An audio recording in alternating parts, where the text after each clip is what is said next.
in collective action to achieve the SDGs by the deadline of 2030. Our 1,500 members are active in 197 countries. By emphasizing collaborations, Catalyst 2030 is leveraging the power of the collective to accelerate real change in the lives of billions of people around the globe.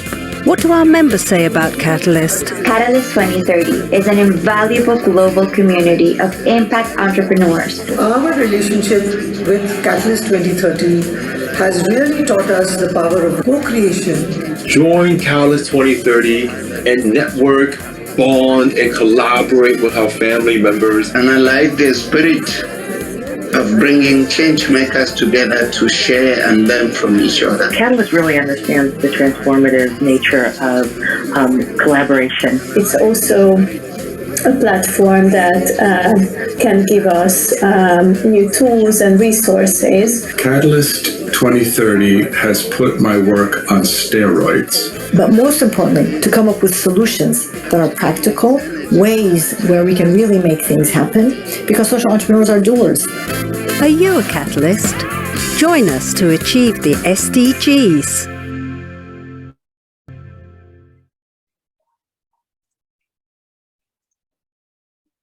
Okay, welcome everyone. So can everyone hear me okay? If you can, just, okay, good. So I mentioned my name is Camila Sanders and I'm coordinator for the SME Resources Collaboration for Sustainable Fashion within Catalyst 2030. And my organization, we are members, the organization is called Greater Than Equal, and we're really focused on creating or facilitating the creation of a sustainable, ethical fashion industry value chain. And so what I'm going to do as far as the format for this, I will be moderating the panel on for SME resources. And what I'll do is introduce what SME resources is and that collaboration within Catalyst. But then we'll do a panel discussion for the first part of it. And then we will also, after that, we'll go into breakouts or have a discussion about, what are the different resources, what are some of the solutions, what are our next steps for this collaboration. And so I will go ahead and get started. So this is a collaboration within Catalyst 2030. We have different groups that are focused on sustainable fashion. A lot of them are doing sessions during Catalyzing Change Week. We have one that's focused on circularity, one that's focused on waste, and then there's another one that's focused on, for sustainable fashion, small to medium enterprises and really micro enterprises too, for resources. And the reason why we thought this collaboration was so important is because we noticed that when it comes to sustainable ethical fashion, that larger organizations that usually cause the bulk of what's going on with the climate have a lot of resources and they have a lot of money and they have a lot of connections, they have access to market. But when it comes to micro or small to medium enterprises, they don't necessarily have access to market. They don't necessarily have ways to collaborate or even gain resources, right? Whether it's funding or anything else. And so that's why we thought, within Catalyst, it's very important to address this, right? Because Catalyst 2030, if you research the organization, this is exactly what Catalyst 2030 is about. It's about providing resources to small to medium enterprises. And it's also about creating systemic change. And what that basically means, and that's kind of what our focus is, today, is that you are creating change that is actually going to make an impact and it's going to last. And there's definitely if you're interested in systems change, there's definitely a lot of resources within Catalyst to dive a bit further into that. So with that, I am going to, and this is, I will say this is a collaboration that anyone can join. So if you're interested, there will be information after this, and you can also email me to get access to our meetings. And some of the things that we'll be doing with the collaborations one, highlighting a lot of different people that have resources for small to medium enterprises, also highlighting what different small to medium enterprises do, because a lot of us, if we just know what each other does and where we each work, then we can all collaborate together. So there's a lot of different great things in store, and I'll put my email in the chat. You can reach out to me if you have any questions or want to join up. Excuse me, and I'll share that information afterwards. And so I am going to go ahead and get started with the panel discussion. And so we have a few different people on the panel. And if you could just introduce yourselves, our panelists today.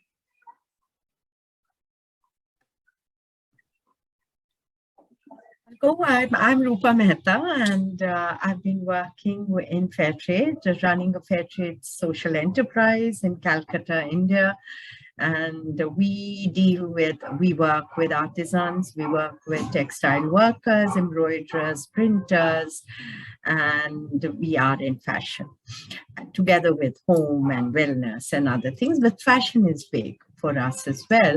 And more than that, I'm the president of the World Fair Trade Organization, and that again has a large membership across 70 countries of fair trade enterprises, social enterprises, and which are all looking at creating the right environment for communities, for enterprises to flourish. And Fairtrade has very supportive systems and community and collaborations within its network. But what we are now seeing is that Fairtrade, again, even from the WFTO point of view and as social enterprises, we see that it's part of larger social movement. And that is why collaboration requires so much more attention, because we know that we can't go at it alone. Whether we are a network or an organization, you need to collaborate with others to bring in the kind of systemic change that we are looking for. And that's huge. It's ambitious, it's audacious, but yes, it is something that we're all committed to do. And these are steps and part of a journey, yes.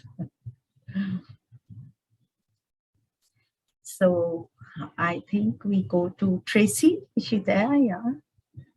Sorry, my bandwidth is a bit bad. Thank you. Nice to meet everybody. My name is Tracy Gilmore, and I'm based in Cape Town, South Africa. And I'm the co-founder of a social enterprise called the Clothing Bank. And the Clothing Bank has built amazing power partnerships with all the retailers in South Africa who donate their pre- and post-consumer waste to our program. And we use this waste as an opportunity to help unemployed South Africans start businesses.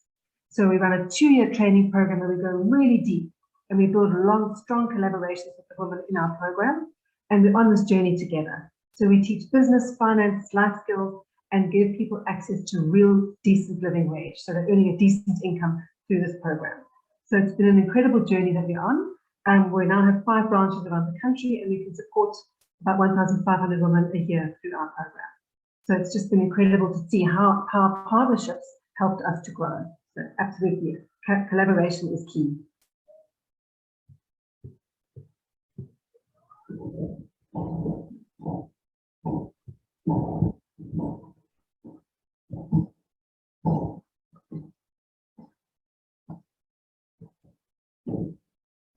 Shall I go?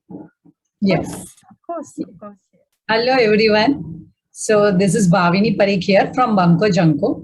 We are into the textile upcycling. We make garment, home furnishing, accessories from the unused pre-consumer textile scraps and we provide the work to the women and help them to generate the livelihood.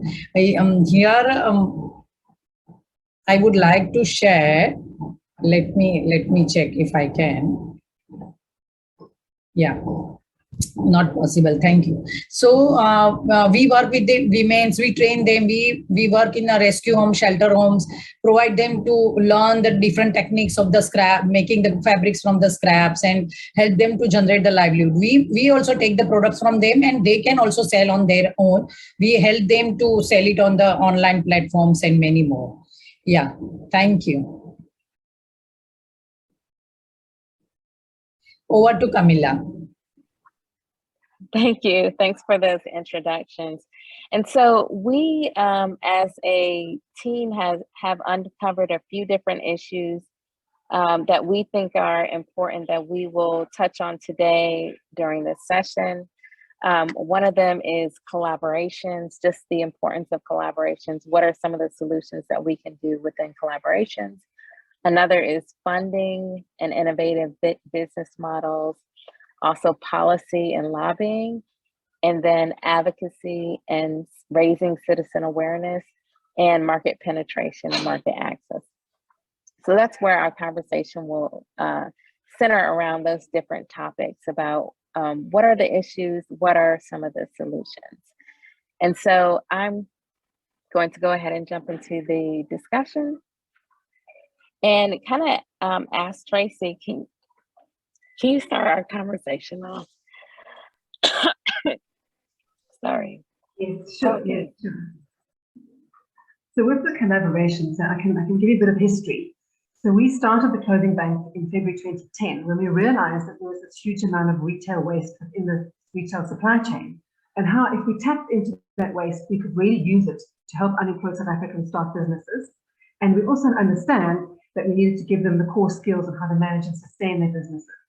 So we approached our retail partners, and we had to align ourselves with their values and find champions within these organizations that we were partnering with that would push our cause for us internally. And that's how the collaboration started. And we had shared interests. Accountability is really important as well. And then we can learn from each other's mistakes and each other's successes. So we're building strong culture which changes behavior. And the ecosystem that we have within our organizations all around creating a safe space where people can come and heal, because lots of South Africans have been through real trauma. So they can come and heal, and the trust is so important. And build that real trust, and relationships are like key to everything that we do.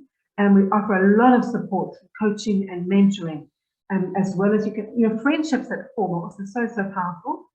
And the other thing is professional development is important. So how do we train people with the skills they need to set up their businesses and sustain them? So it's very important to build it. Like we have in our classrooms, it's very interactive. It's very practical. So it's all about meeting people where they're at, and then we're working together. So we focus a lot around care and growth. We always talk about care and growth being part of our ecosystem. And then the reality is everybody needs to earn an income. So I mean, collaboration is very much around empowerment. It's not just us engaging. It's around like going really deep and empowering people to take ownership and have a voice, especially with women.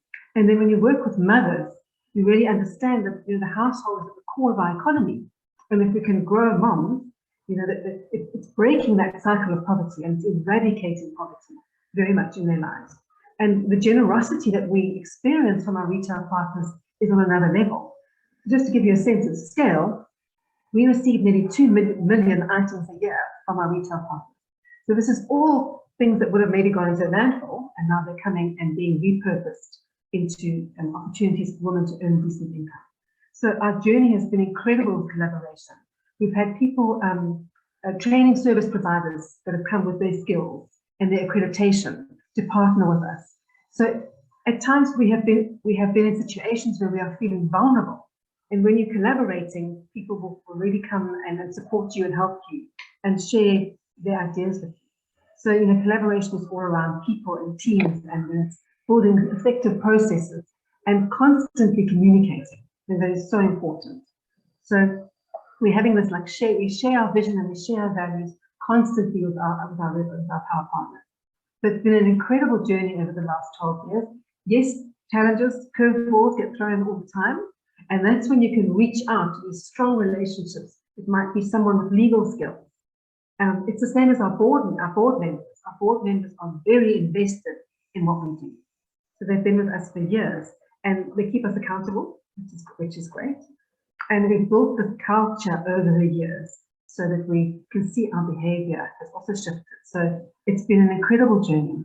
And I'm also always willing to share with our model with anybody, because there is the ecosystem creates that sweet spot, and it's all about relationships, and we're all on that same path. We're all wanting to see the change happen. But then it is really, really powerful, and it's really, really interesting. And we're working with the most incredible women. And when people are feeling in the part of the collaboration, part of the culture, and you put the tools down, people pick them up and really make those tools work for them. So it's not just about preaching and teaching, it's about working together and we're all pieces of that puzzle. And it was about 10 years ago, we met a woman called Vivian Schultz, and her background is in occupational therapy. And we've been going for about 2 years, and my partner, another Tracy's a common name in this age group, we were both feeling exhausted. We weren't understanding, like, what this is amazing opportunity, what's going wrong? And Vivian basically told us that we had to go and do the self-work first. We needed to look in the mirror and identify, because all of us are human beings, we're all under construction. So we had to identify where we were stuck. And for me, I think what I was doing is I was just rescuing everybody. And when you rescue people, that's not collaboration. That is just basically saying, don't worry, I'll do it for you. And that's not empowering anybody. So Vivian has also been a real incredible power partner of ours, because she made us do a lot of the self-reflection and the self-work so that we can understand where we also fit within this puzzle. So even today, she still helps us a lot with constantly growing and learning. So it's been a great journey. So that's kind of in a nutshell. Yeah, that's great. And I like how you say that it's not just everyone's talking, it's actual like results and things that are beneficial. And then also it's not really like the top down, it's how can we actually collaborate and create solutions that are beneficial to people. Do any of the other panelists have any ideas on collaborations and how to do it, and what are some of the solutions that are effective within for collaboration? Yeah, I think that was amazing what Tracy brought to the discussion. And yes, the key to collaborations really, and this is what we are learning every day, is how you look at the greater good, right? How whatever you're learning and sharing, there is a generosity of spirit in doing that. And you never move away from the goal. Like I said, when I was talking initially, that if we are looking for big change. And when you look for big change, you realize how small we are, in what we do. We are, even as a network, of course, Catalyst 2030 is a big network, but even within this big, large network, to find our space and to collaborate with the right people, or people who align themselves to what we are working towards, it requires an attitude. It requires, certain internal shifts in ourselves to say that, okay, now this is larger than what we do, and we need to sort of work together and create that, like Tracy said, a sweet spot or a space for trust, for learning, sharing, and acting. I think it's all about taking appropriate action. So I just wanted to bring that point in. Yes, thank you. Thank you, Tracy. Thank you, Camilla.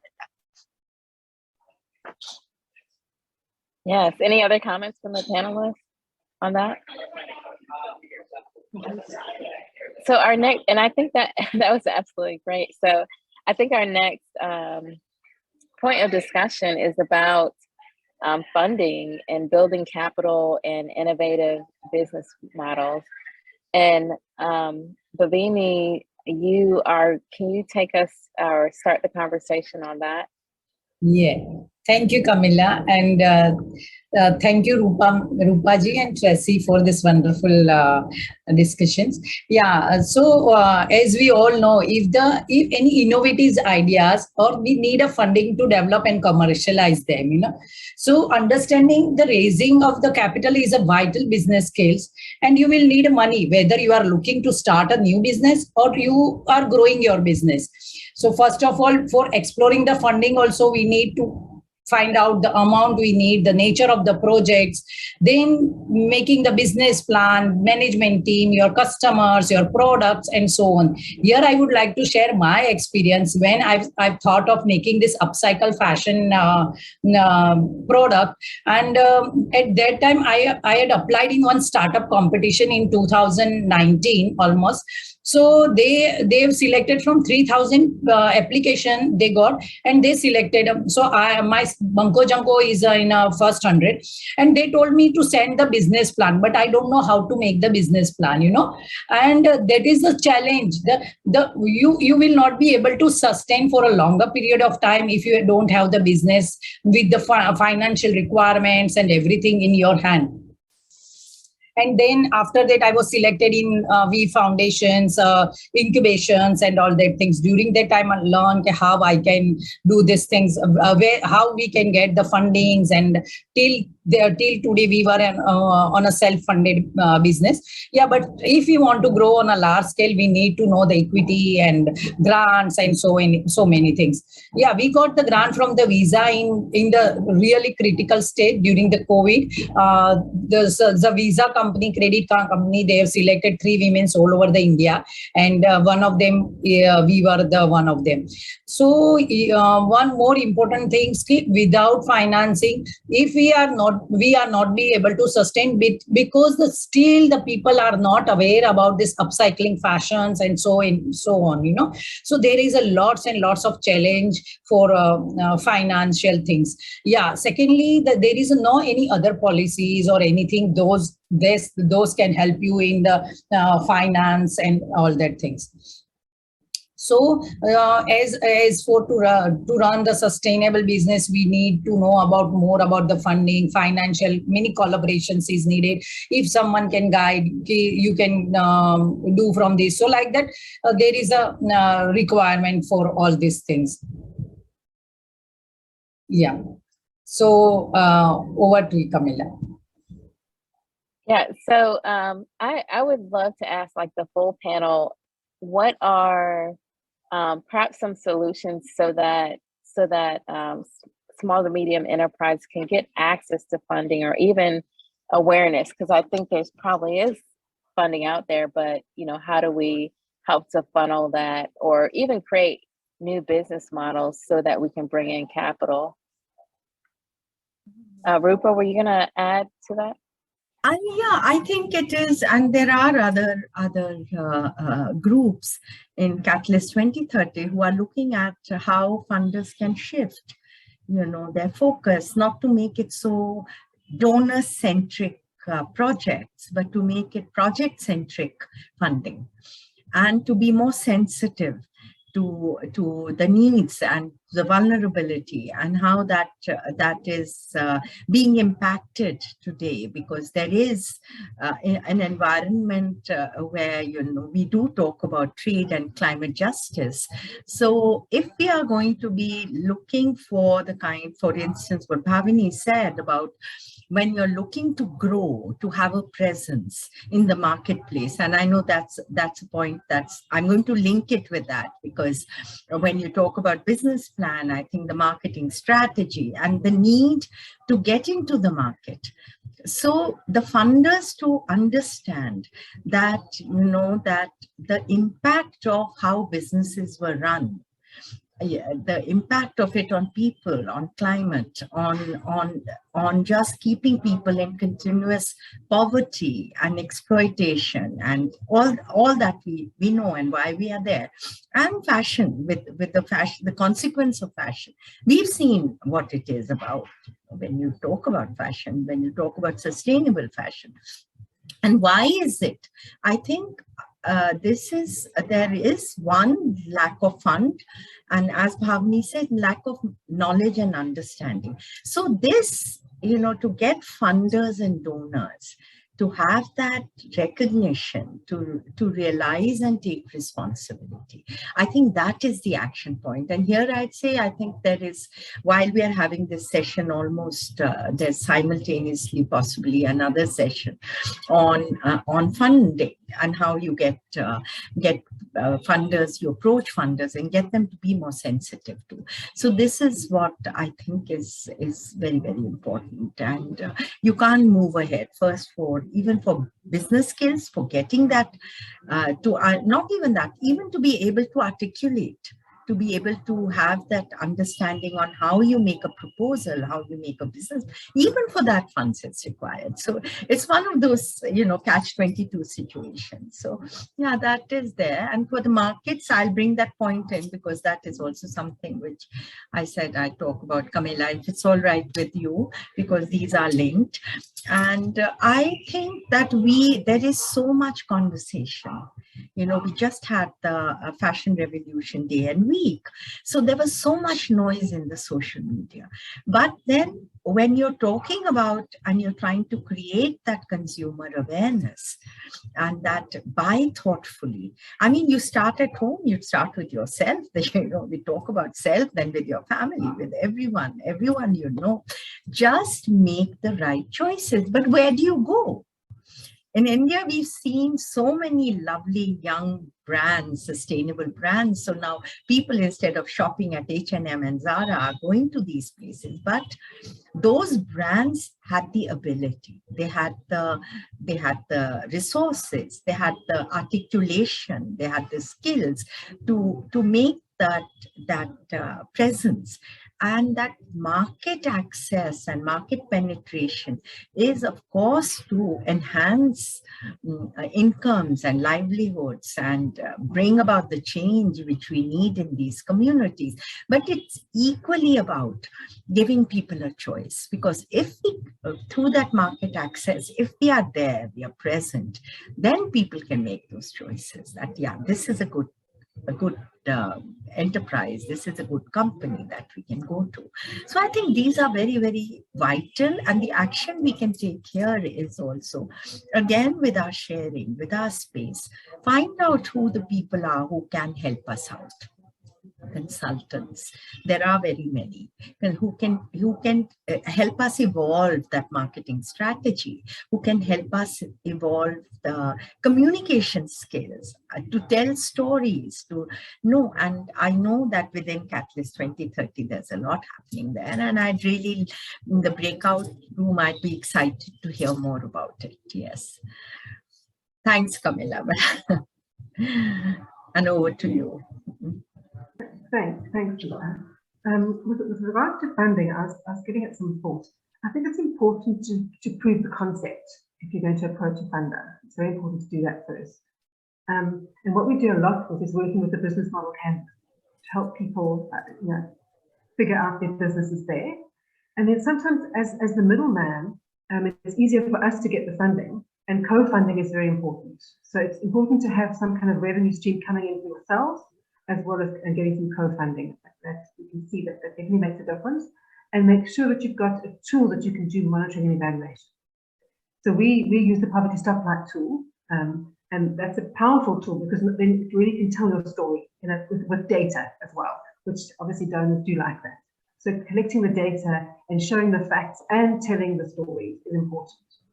So it's proving that concept, and sometimes being the middleman is easier for you as an organization to fund the micro entrepreneurs, but just telling your story and sharing that data is important.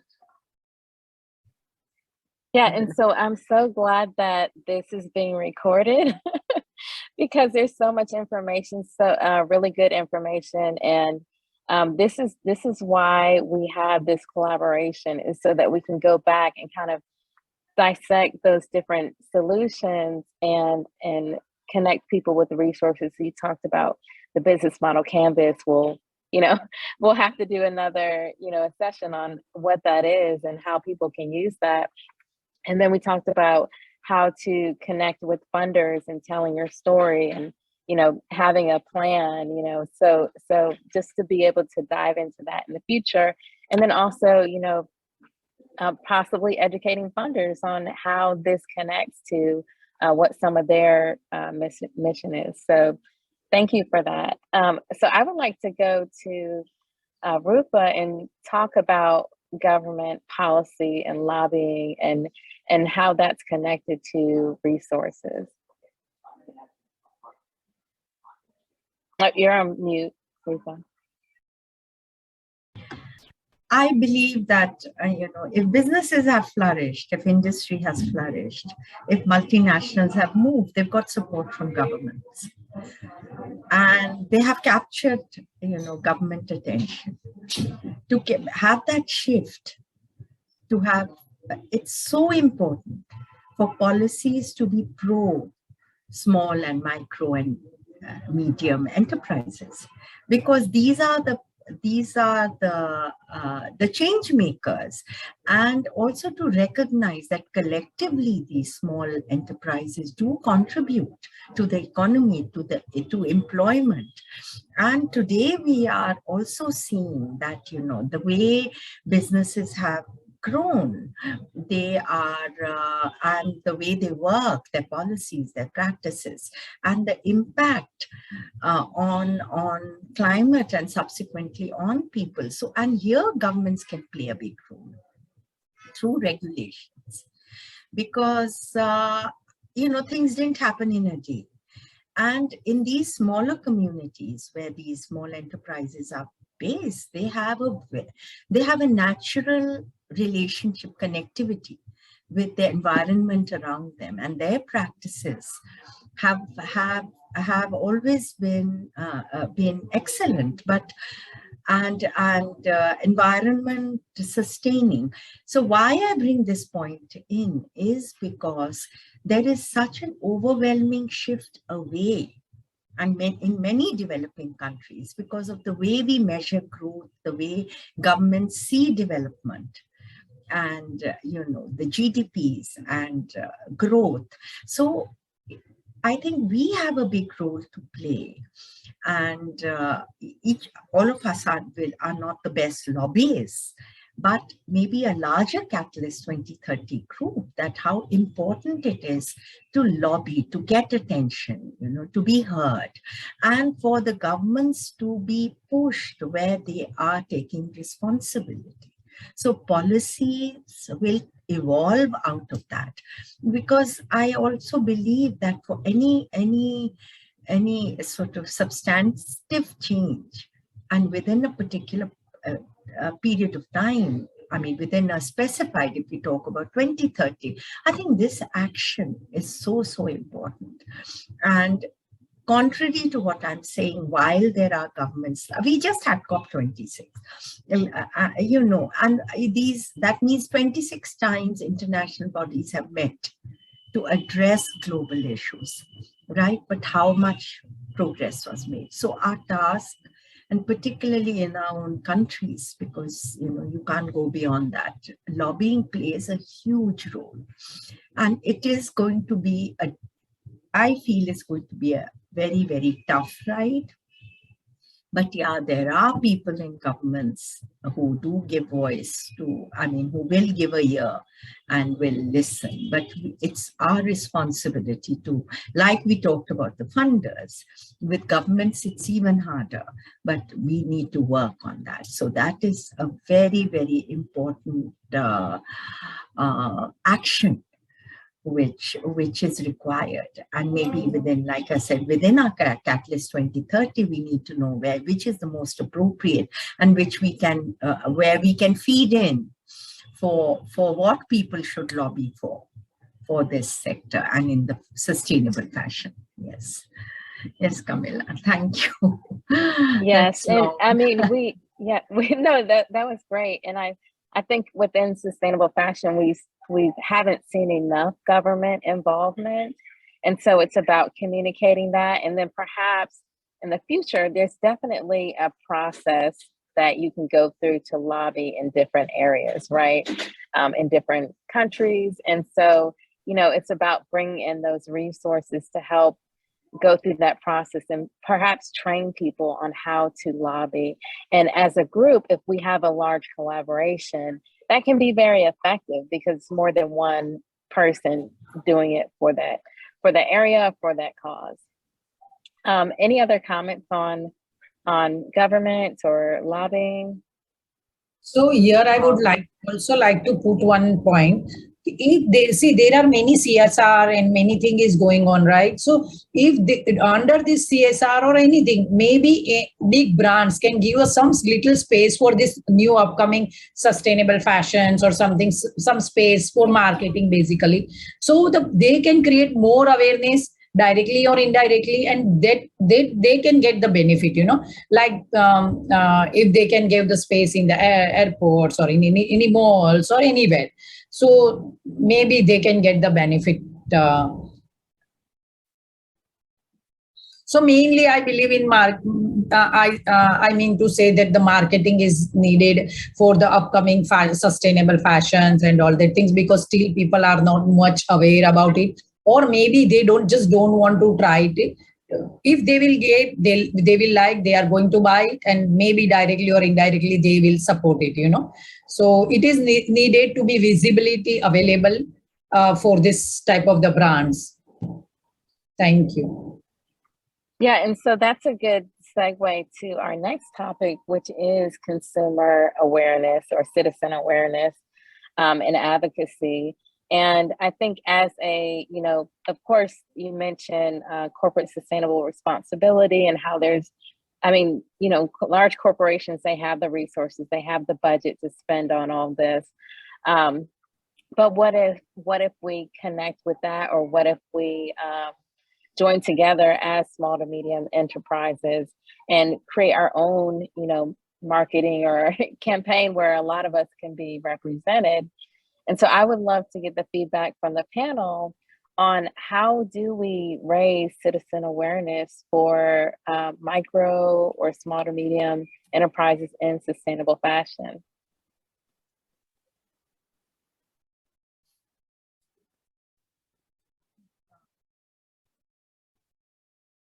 Shall I go first, Camilla? I've just been talking so much.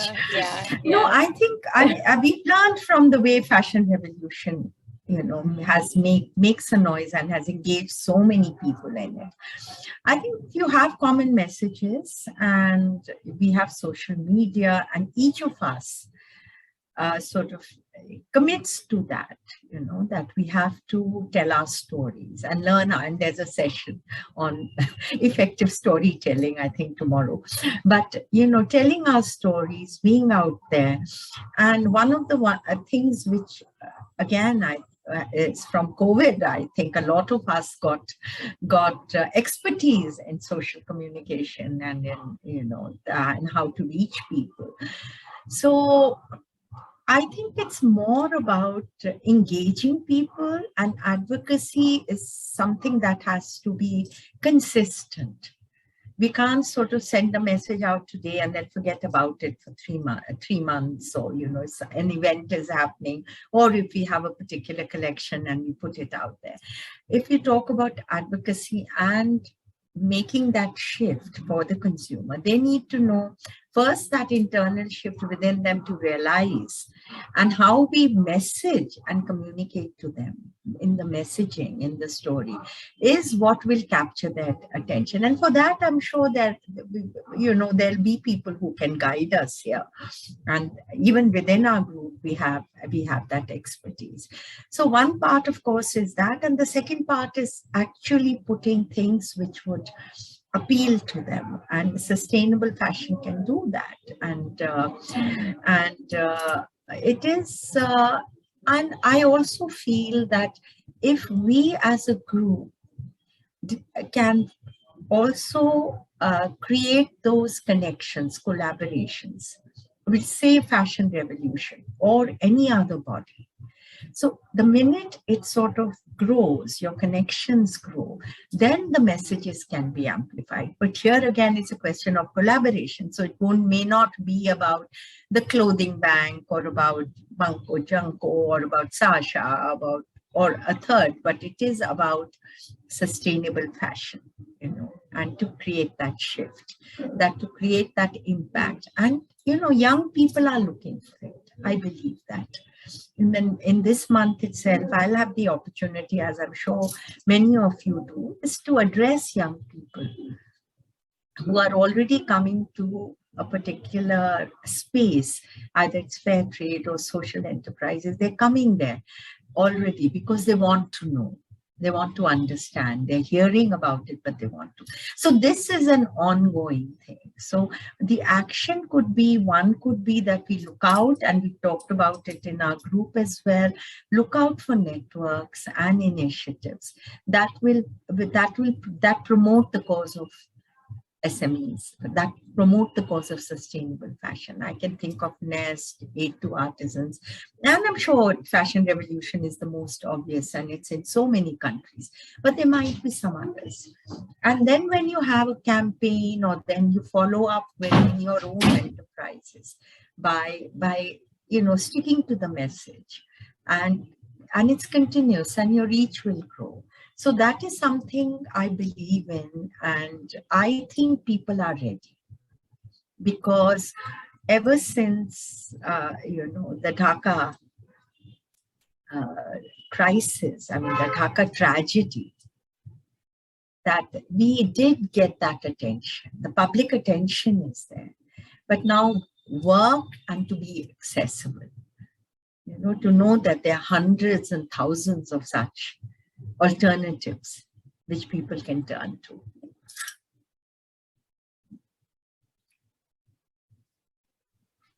Tracy? I think we also find that it's very beneficial working with our power partnerships, because the major retailers and our funders and et cetera, they share our story for us on their platforms as well. So there's lots of conversation also happening at the moment about extended producer responsibilities. So that language is kind of out there and it's happening. So people are looking for articles on this and trying to understand deeper. So sometimes we've got to be like nudged or incentivized to do the right thing. And this is really kind of in that space right now, where what's happening, especially in South Africa. People are trying to do the right thing, but then we're trying to align the commercial and the social economy. That's what we're trying to work together on that. There are challenges, but that's what we have to try and do.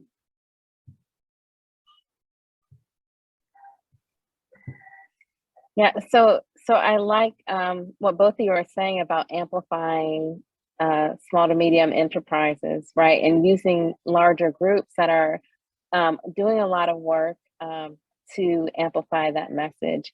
And then also, we all know about greenwashing, right? And so it would help to get the message out there, what people are actually doing, because I think when you talk to and understand the story of some of the smaller enterprises, you can see that it's authentic, right? That it's authentic. And so I think that's really important. So just to move to our last topic, we're going to talk. One point I'd like to say, we don't only talk about greenwashing, we also talk about social washing in this group, because to be sustainable, you have to be socially, economically, and environmentally sustainable. I thought that point, because it usually, the connection is always with the, environment, but we need to expand the conversation, yes. Yes, and I'm glad you mentioned that. And for me, when being in this space, I always think of sustainability and ethics in the same, because of our background, we think of the same thing. But just to make that clear, very clear, that it's not just about sustainability, it's not just about the planet. It is about the ethical practices of the company. And a lot of larger companies are very focused on the environment, but they're not focused on the ethics and the social part of that. And I think a lot of small to medium enterprises already have that ingrained in everything that they do. So thanks for bringing that point up, Rupa. And so our last topic of conversation before we go into the breakout rooms and hear from everyone else is market penetration and market access. And I would love Rupa to kind of guide us on that and talk about what are some of the issues and what are some of the solutions. Yeah, I did sort of talk about it when we talked about funding. I think it's skills, not to have the skill to really be able to first have the market readiness for larger markets. And which of course means resources, but resources are not only technical resources, knowledge, expertise, management resources, and of course also cash flows to be ready for it. And there is a market, because it is an attitude, there is a market. When we talk about marketing strategy, it is an attitude that yes, when we talk markets, it is to be how equipped you are to, as somebody said, getting the right product in the right place at the right time. So that is one capability which, small and medium and medium still are in a better space, will require. And then, it's a crowded marketplace. So even getting in the expertise to guide it, even I know in our organization, despite the long years of experience, we have someone working with us to refine the stories, to refine the offering, to extend the market, to match me. So, and there are resources out there. There are, of course, fund is required, as Bhavini very rightly put it, but there are resources. So the action would be that if we can identify these resources, right? Who are the consultants? Who are people in the sector who would be willing to do it either voluntarily, because even for them, and if they say that, okay, we did this work with this a particular enterprise and we took them from point A to point B or point C. So pragmatically, it also, they get the afterglow of it, also that. So in very practical terms, I think market penetration is a tough one, but it's not impossible in today's situation. If we are doing advocacy, if we are raising consumer awareness, then the marketing, if we are very clear of what kind of capabilities are required, and then step by step that can happen. But it is something that micro enterprises would need nurturing, and we've seen it, where I think all of us who are in this room, we are working with enterprises, and we individually have, the capability to access these resources and make it available. Yeah, so funds and this would go together, advocacy, funding, and government support, where government might give tax holidays, or they'll give subsidies, or they organize events, where all expenses are paid, and then you have a big exhibition or a trade show, or, so all these things eventually get linked, Camilla. And then you can, there's no linearity to it, but, all these topics eventually will lead to getting that market penetration and then market access. But these tools are required. So funds are required, expertise is required, building capability is required, yeah. Yeah, thanks, Rupa. Just a small contribution from my side is that in Africa and India, we've got a growing population. So there's opportunities to create markets as well. I'm not saying I know anything specifically about that industry, but there was one of the catalysts, someone was contributing the other day saying how they created a market. They were doing a healthcare program, a medical aid program for women working in factories, and how they created their own market. And it'd be nice to learn more from people that create markets with their products. And then you have Creative Dignity, which was a network which came up during COVID. And Creative Dignity is also doing a lot of work, again, more with organizations. there was somebody came in. Excuse me, huh?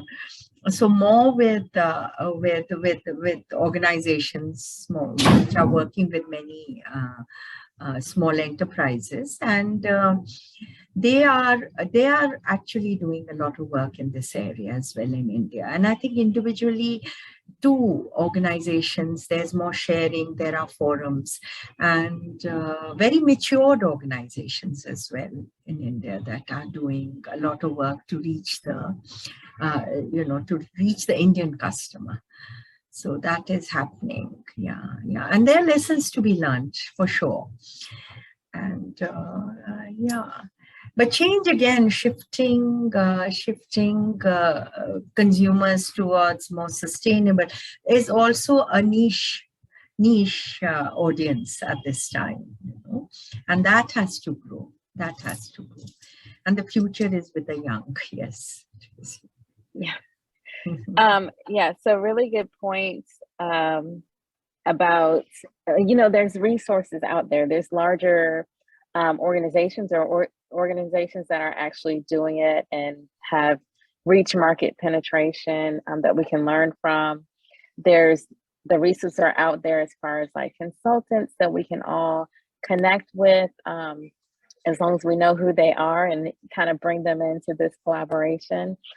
And so, that's definitely like you said, with market penetration, everything kind of connects together, right?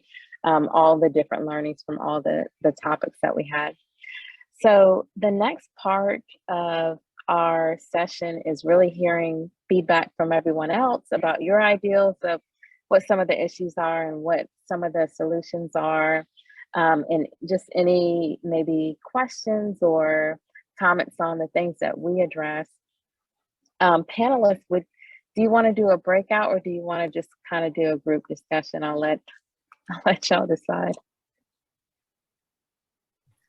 I think we can do a group discussion. I'm okay with that. I don't know how Tracy and Bhavini feel about it. Yeah. Yes, I'm happy with that. I'm also okay with it. Yes. Okay. So since we have a smaller group, we'll just do a group discussion. I'm going to put the different topics into the chat.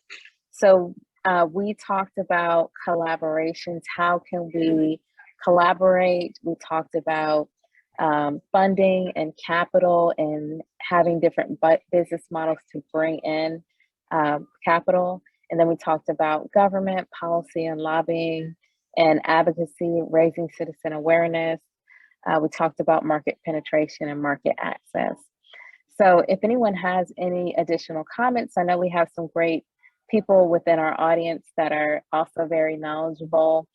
So if you have any questions or based on our conversation or any comments, that would be great. We can open it up now.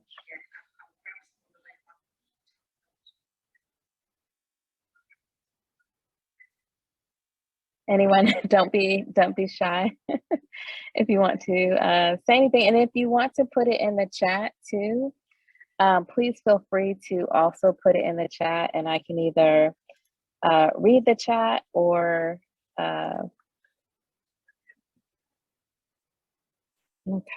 I think we have something in the chat. There's often a customer's concern about prices when it comes to sustainable fashion. What do you think of this and how do you address it? And so I'll give that to our panelists. What are your thoughts on price and sustainable fashion?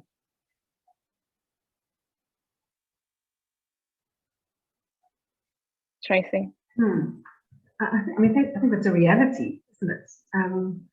Are you referring to new products that are coming onto the market? 100% cotton and wool and things like that are expensive.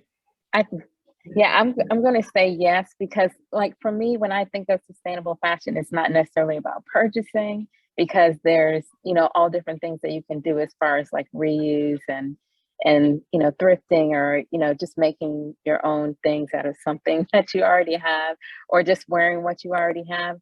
And so I'm going to assume that, when we're talking about how expensive it is, we're really talking about the real cost of fashion, or the real price that it actually is versus the lower prices. And so what are your thoughts on that? I think it is more quality, so it is going to last longer. And do we really need a cupboard full of so many products that we have, and we only wear 10% of them? I think creating more awareness of that is important. Because honestly, if we look in our cupboards, how much don't we wear of the stock that's sitting there? So the quality of that merchandise is better.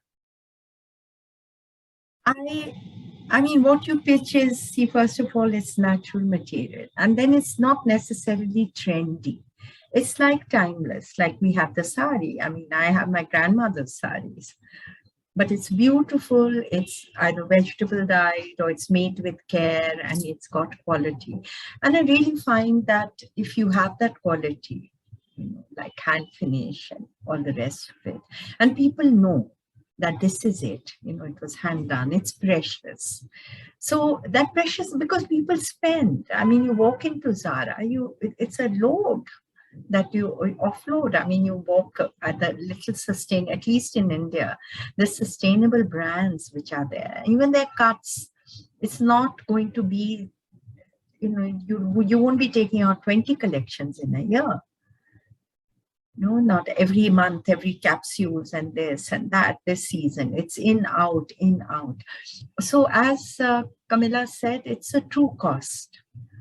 And I don't know about others, but I know people who have kept a shirt in their cupboard, which is made of khadi, if you know that, that's hand spun, hand woven fabric, and it was styled by a very good designer who was working with this community, and Wendell Roddick's, and he's very well known, and he lent his name. And you know, I have a blouse like that, and it's going to go with my I'll have it all the time, and that's what it is. It stays, as you said, the lifespan is longer, and you know, it is just, and you don't feel you're dated. You're dated. I think there's a hand up, Camilla, Hillary. Yeah. So before we, so Rupa, first, like, I completely agree. I think it's about shifting citizen mindsets, right, on what is quality clothing. And it's okay to actually love something and value the thing that you have. And it's the same way with artisan made goods, or, you know, it's the same thing with clothing. Like, you want to have meaning behind and really love the things that you have, right? And so I think a lot of it is about shifting mindsets. And Hillary, I see your hand is up. Did you have any comments on that or another question? Hi there. I am not camera ready, therefore I'm going to keep my camera off. It's early where I am in Canada.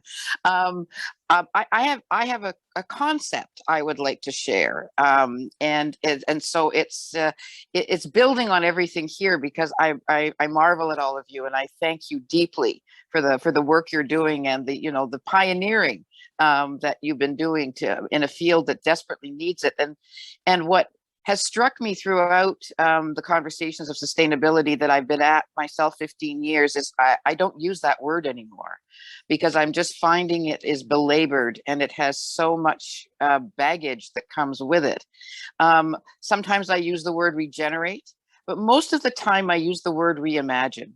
And so because I really believe that what we have an opportunity to do through fashion and through the massive amount of textiles that are getting wasted is that we could also reimagine lives, as you've been talking about, and all of you have been talking about. So I have this sort of crazy idea to start a social enterprise that would actually work with the textiles that are unused and find different ways of repurposing them. But the designers themselves would come from homeless shelters, would come from prisons, would come from the fringes. Those, for an example, I think in Canada, one of the resources that could best design a winter coat would be a homeless person, because I'm using that terminology only not because I want to call that, because I don't like labels, but I think it's working. If we're going to work with textiles that need a new life, why can't we also work with people who need a new life, and to do it systematically, and all the work you're doing in South Africa, Tracy, with with the women and in terms of providing new possibilities. I'm doing a project in Malawi right now with women and looking at how we do something like this. But it's a fascinating thing to try and get people's heads around. I've been at Change for 40 years.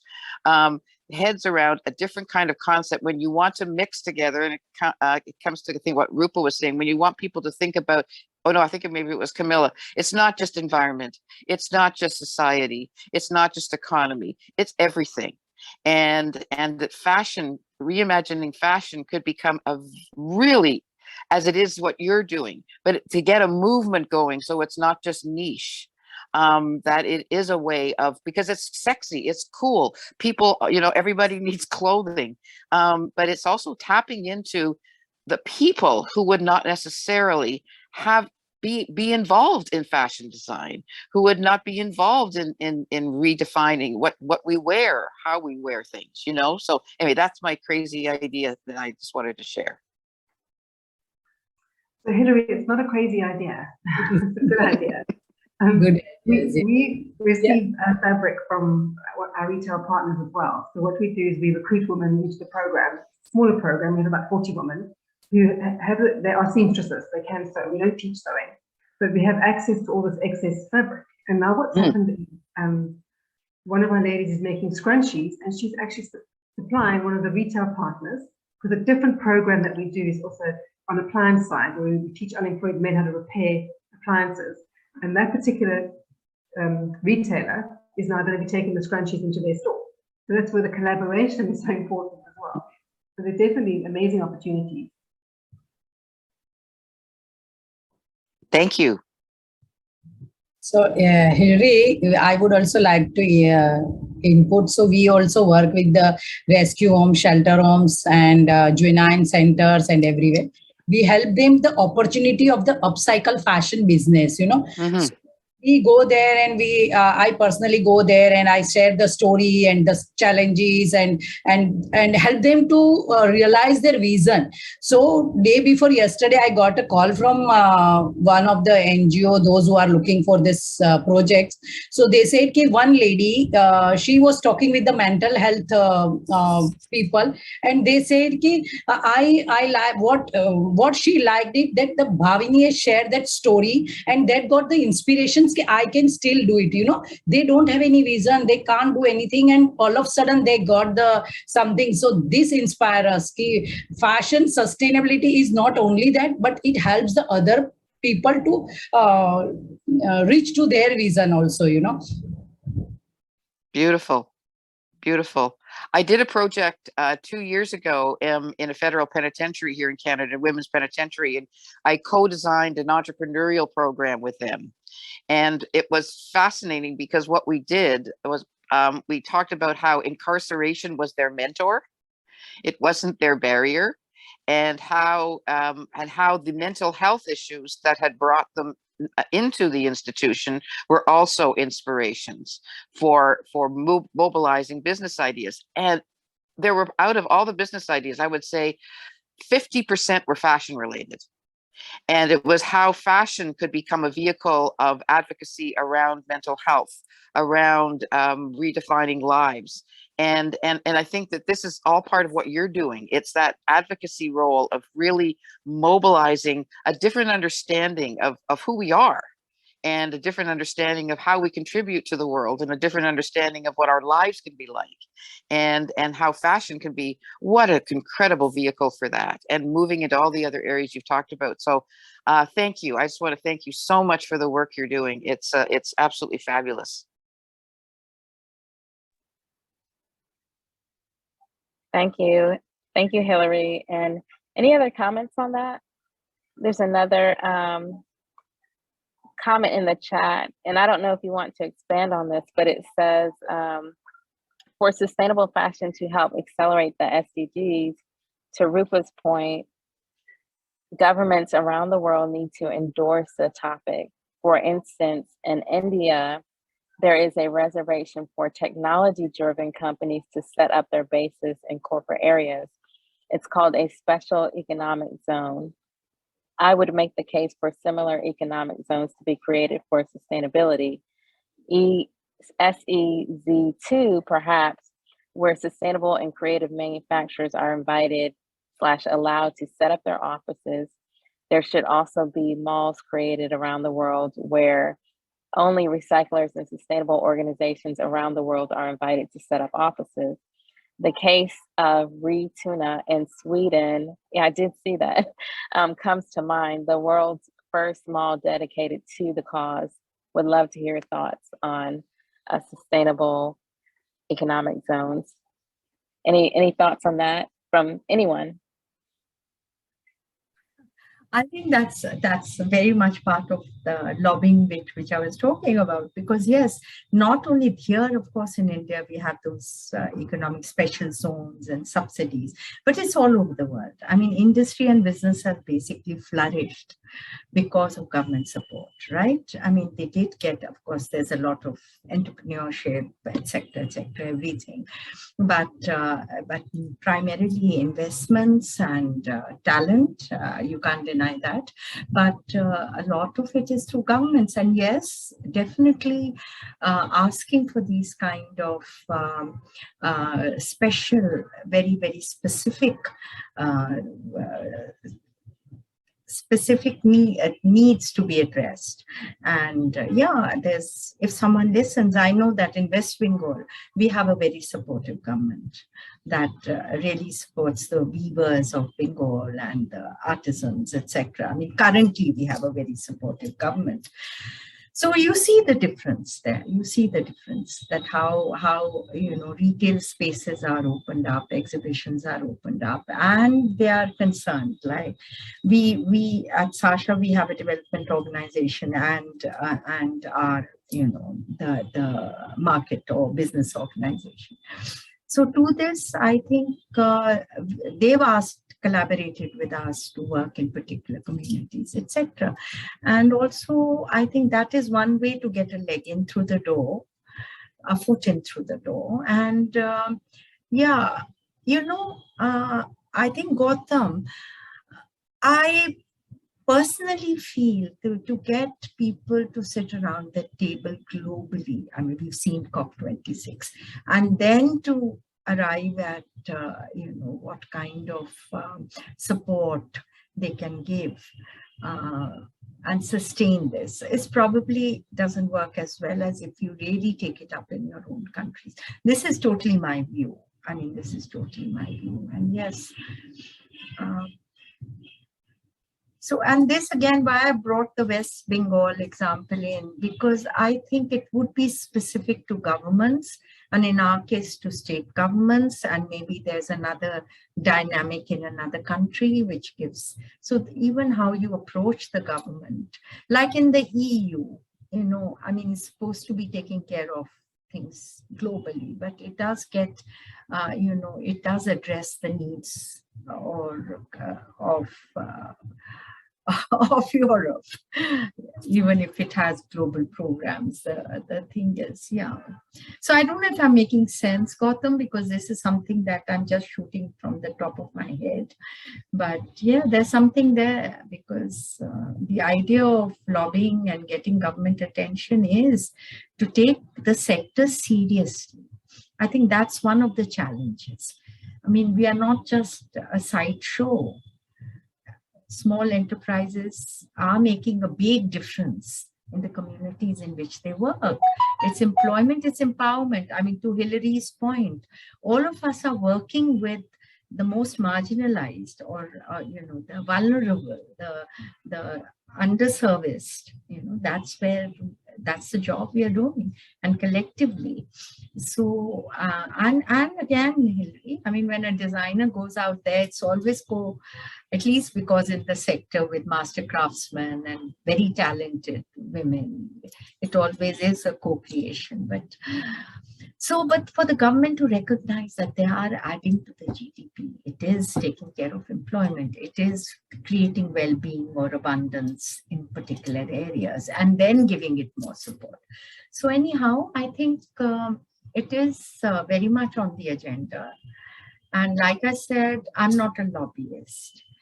And I don't know how many of us, we're too busy with our day jobs and just meeting for collaborations. Dealing with governments requires different skill sets. I know we have a Neelam Chibber in India, and he's driving this very, very, very much so. And yeah, so those are my thoughts. Yes, love to hear more on it from others in the room. Yeah.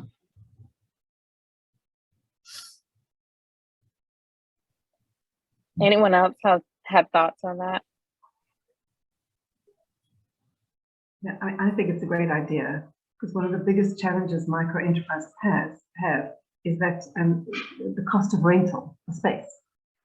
So if there was an area where people could work and didn't have to pay them thousands and thousands of rands a month for rent, this could work really well for them.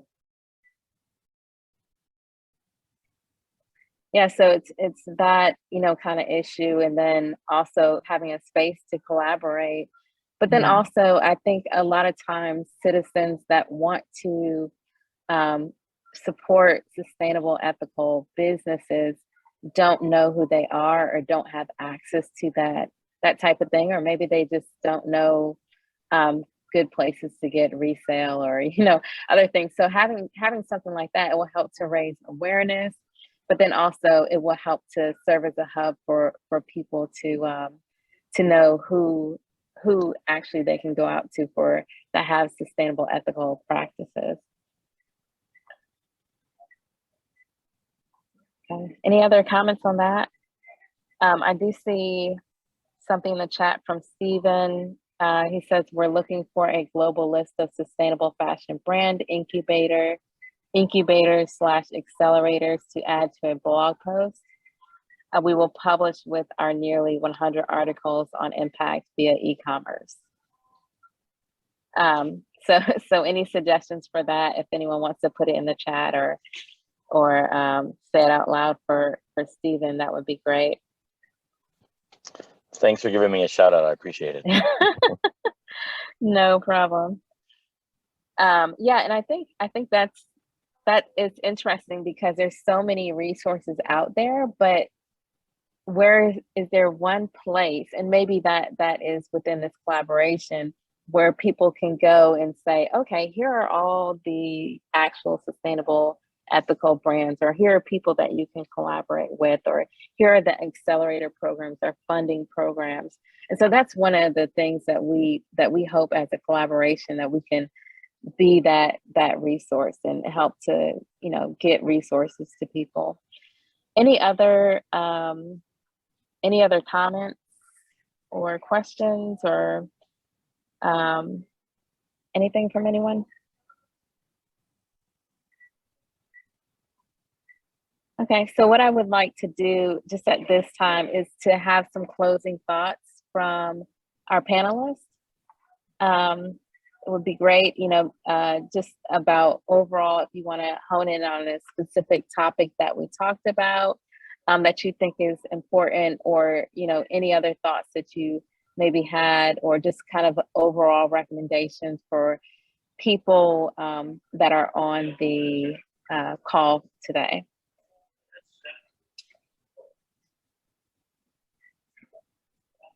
Did you want to start, Rupa? Yeah, I think this has been a great discussion. There have been many extremely good points which have come out of it, and I enjoyed Hillary's input very much, and how and there's a comment on our chat which says that it's in the cracks that you find the most innovations. And I'd go a step further. I think people, you watch and see how people improvise, how they use their resources, and then they create their lives. So I would say that what would be interesting is for each of us to think about this hard, because there have been many action points that have emerged.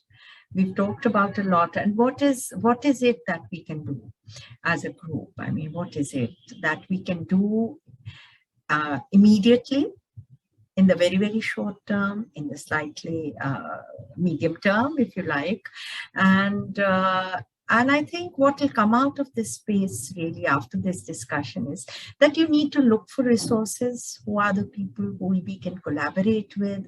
Who are the people who can sort of provide the kind of services that SMEs require, the expertise, capability and capacity building, and where can we get that space for markets?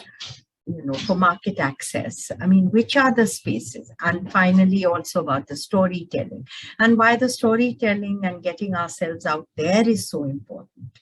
It's not only to showcase our work, which is important to engage the customers, but also to how we do it. And here again, I think if we can do it collectively, and it would be huge.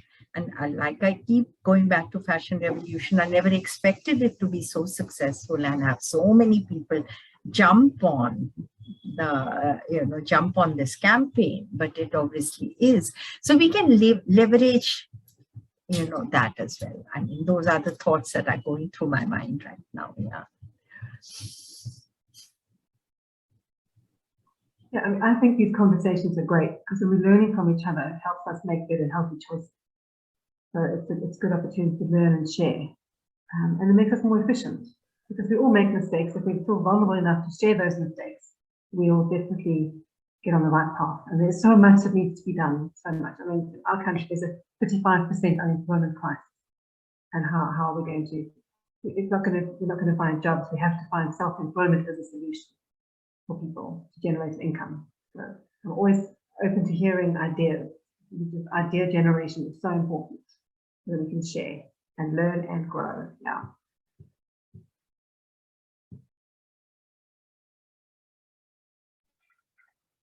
Bhavani, did you have any closing thoughts?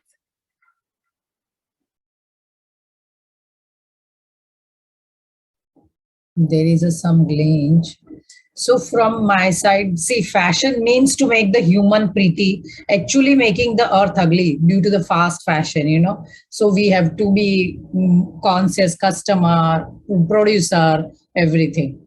Only these things I would like to give back to the people present here. Thank you. Thank you. And Stephen, thanks for your what you put in the chat because you're talking about actually sharing this recording. So it is being recorded, and so afterwards, please feel free to share. And I'll put in the chat again, but also reach out to me if you're interested in joining the collaboration and helping to shape this going forward. Great. Yeah, I'd be glad to post it to some of those groups for you. So if you, I'll make sure to watch for it. Okay, that sounds great. And if you, we should have if you registered, but I know there are some issues with registration. So if you want to send me your email address, I can definitely send you the link to the recording. Great, I'll do that after it's posted. Thanks. Okay. Any other comments from anyone that's here? I just want to thank you for bringing this all together and coordinating everything and holding the space. Thank you. I know this was a lot of work, Camilla, and a very special thank you because you worked on it for weeks. So thank you very much for making it possible, for holding it all together. All enthused about being panelists. Right. Thank you so much. Okay. Yeah, thank you. Baji, thank you so much. Thank you, Tracy. Lots of learning from you people. Thank you so much. And I hope our group becomes a little bigger. Yeah. So there's so many. I would love to see more in our group because that always enriches conversation, and it would be so nice to learn about each other's work. And I always say that, okay, the larger action can happen, but what we take back from the discussions and the meetings, you take it back into your work and in your life, I would say. So it's so important. It's so important to have these meetings. Camilla, when is our next meeting? Do you know? Where do we already have a date? We haven't set a specific date, but if you send me an email I will make sure that you're on the list to receive the invitation. And so I'm just going to say out loud, my email address is Camila@greaterthanequal.com. And so that's KAMILAH@GREATANEQUAL.com. Why did you type it? Sorry, Camila, I interrupt. Oh, Why no, did you type it?